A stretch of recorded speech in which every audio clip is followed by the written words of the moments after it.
নমস্কার বন্ধুরা, প্রেরণা বাংলা মোটিভেশন চ্যানেলের আজকের পর্বে সবাইকে আমন্ত্রণ। কেউ আপনার ক্ষতি করতে পারবে না কোনো দিন, কখনো। কিভাবে, সে কথাই রইল আজকের পর্বে। তাই ভিডিওটি স্কিপ না করে শেষ পর্যন্ত দেখুন, আশা করি আপনাদের ভালো লাগবে। কেউ আপনার ক্ষতি করে দেওয়ার পরে সেখান থেকে নিজেকে মুক্ত করার পরিবর্তে যদি এমনটা হয় যে আপনার ক্ষতি করার কেউ সুযোগই পেল না, তাহলে সেটা অনেক ভালো হয় নাকি? নিজের ক্ষতি রোধ করার রয়েছে দুটি উপায়। প্রথম, কারা আপনার ক্ষতি করতে চাইছে তাদের চিনে ফেলা। সংসারে তো কত মানুষের সাথেই চলাফেরা, কারো সাথে ক্ষণিকের সম্পর্ক, আবার কেউ বা আপনার অন্দর মহল পর্যন্ত স্থান করে নেয়। আর এখানেই ঘটে বিপত্তি। বিবেচনাহীনভাবে যদি আপনি আপনার অন্দর মহলে প্রবেশের অনুমতি দিয়ে দেন সবাইকে, তখনই আপনি নিজের ক্ষতির কারণ নিজেই ঘরে প্রবেশ করাচ্ছেন। অন্দরমহল শুধু আপনার ঘরেরই নয়, আপনার অন্তরের। আপনার সুখ, দুঃখ, কষ্ট, চাওয়া পাওয়া একান্তই আপনার। এই কথাটি সবসময় মনে রাখা খুব দরকার। কারণ আপনি জানেন না যে যাকে আপনি সরলতার সাথে গ্রহণ করছেন, সে আপনার সাফল্যে, আপনার সুখে, আপনার সচ্ছলতায় কতটা আনন্দিত হচ্ছে। সবসময় কথাটি মনে রাখবেন যে আপনার ক্ষতি তারাই চাইবে যারা আপনার সাফল্যে, আপনার সুখে, আপনার সচ্ছলতায় ঈর্ষান্বিত হয়। আপনার পরিশ্রম, আপনার কষ্টের মুহূর্তগুলো তারা দেখে না, শুধু আপনার ভালো থাকাটাই তাদের চোখে পড়ে। তাই বিবেচনাহীনভাবে সকলকে অন্দরমহলে প্রবেশের অনুমতি দিয়ে বসবেন না। আপনি মানুষের সাথে সুসম্পর্ক বজায় রাখুন, তাদের পাশে থাকুন, তাদের দুঃখে, তাদের কষ্টে তাদের মাথায় হাত দিন, পিঠে ভরসার হাতটি দিতে পারেন।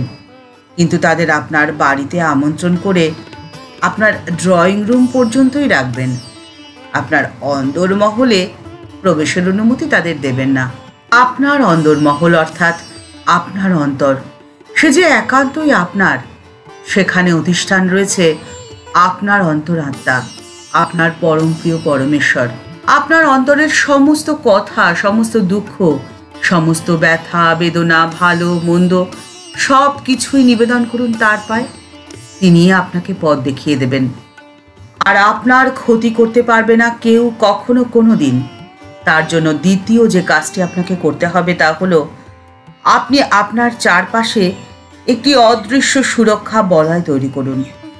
ঠিক রামায়ণে লক্ষণ যেমন মা সীতার চারপাশে এঁকে দিয়েছিলেন সুরক্ষা বলয়, তেমনভাবেই মা সীতা যদি নিজেকে সেই বলয়ের মধ্যে সীমাবদ্ধ রাখতেন, তাহলে তার ক্ষতি কোনো দিন, কখনোই কেউ করতে পারত না।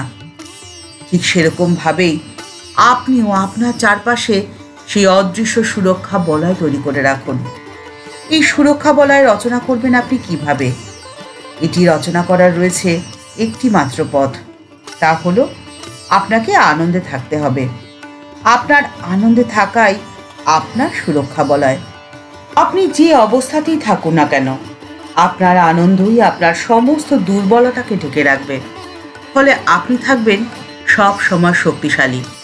ঠাকুর বলছেন, আনন্দ তিন প্রকারের: বিষয়ানন্দ, ভজনানন্দ আর ব্রহ্মানন্দ। প্রথম, বিষয়ানন্দ। মানুষ সাধারণত সবসময় যা নিয়ে থাকে, কাম কাঞ্চনের আনন্দ, তার নামই হলো বিষয়ানন্দ। দ্বিতীয়, ভজনানন্দ, অর্থাৎ ঈশ্বরের নাম গুণগান করে যে আনন্দ, তার নাম ভজনানন্দ। আর তৃতীয়, ব্রহ্মানন্দ। এই আনন্দ হলো সর্বোৎকৃষ্ট আনন্দ, অর্থাৎ ভগবান দর্শনের যে আনন্দ, তাই ব্রহ্মানন্দ। এই ব্রহ্মানন্দকে বলে ভূমানন্দ। বিষয়ানন্দের কোটি গুণ আনন্দ অনুভব হয় ভূমানন্দের প্রাপ্তিতে। এই ভূমানন্দ লাভ হলে মহা দুঃখ তার মনকে বিচলিত করতে কখনোই পারে না। আপনি যখন আনন্দ স্বরূপ ব্রহ্মকে জানবেন বা তাকে উপলব্ধি করবেন, তখন আপনার মন থেকে সমস্ত ভয়, সমস্ত দুর্বলতা মুহূর্তে দূর হয়ে যাবে। আপনি এই কথাটি একবার বিশ্বাস করুন যে আপনি জগতে মহান কাজের জন্যই এসেছেন। আপনার ভেতরে মহান আত্মার নিবাস রয়েছে। আপনি বিশ্বাস করুন যে আপনি আসলে শরীর নয়, আত্মা। আপনার কোনো মৃত্যু নেই, আপনি অমর, এই জন্য কেউ আপনাকে নষ্ট করতেই পারবে না, কেউ আপনাকে বিচলিতও করতে পারবে না, আর কেউ আপনার ক্ষতি কখনোই করতে পারবে না। আপনি এটা বিশ্বাস করুন যে আপনি কখনোই একা নন। জঙ্গল, নদী, পাহাড়েও আপনি একা নন। আপনার সাথে সর্বশক্তিমান, সর্বব্যাপী পরমাত্মা বর্তমান। যখন আপনি ঘুমিয়ে থাকেন প্রগাঢ় নিদ্রায়, তখনও স্বয়ং ঈশ্বর আপনার আশেপাশেই থাকেন। আপনার অনন্ত পিতা আপনাকে জীবন দান করেছেন। উনি আপনাকে মহান ও মৃত্যুঞ্জয় বানাতে চান।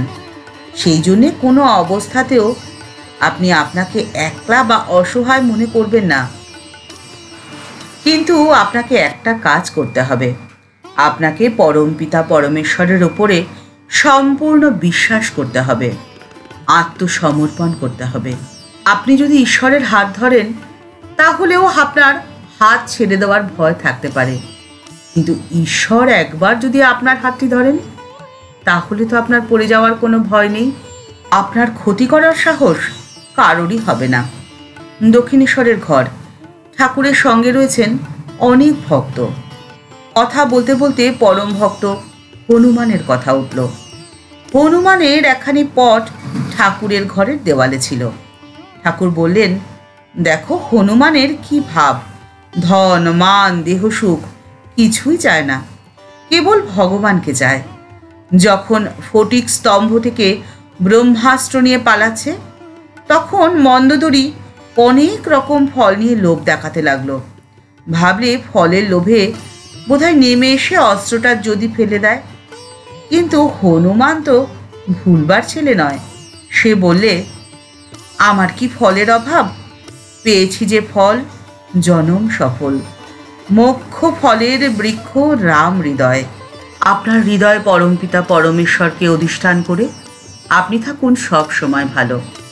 ঠাকুর মা ও স্বামীজির চরণে প্রণাম জানিয়ে আজকের পর্ব এখানেই শেষ করছি। দেখা হচ্ছে পরের পর্বে। ভিডিওটি যদি ভালো লেগে থাকে তাহলে তা শেয়ার করার অনুরোধ করছি। আর আমাদের এই চ্যানেলকে ভালোবেসে যারা আমাদের পরিবারের সদস্য হয়ে গেছেন, তাদের প্রত্যেকের জন্য রইল ভালোবাসা, প্রণাম ও শ্রদ্ধা। আর যারা এই চ্যানেলটি এখনও সাবস্ক্রাইব করেনি, তাদের কাছে বিনীত অনুরোধ রইল চ্যানেলটি সাবস্ক্রাইব করে বেল বাটনটা ক্লিক করে দিয়ে অল বাটনটিতে ক্লিক করে দেওয়ার জন্যে। তাহলে এই চ্যানেলে ভিডিও আপলোড হওয়ার সাথে সাথেই আপনার কাছে নোটিফিকেশন চলে যাবে। সবাই ভালো থাকবেন, সুস্থ থাকবেন। নমস্কার।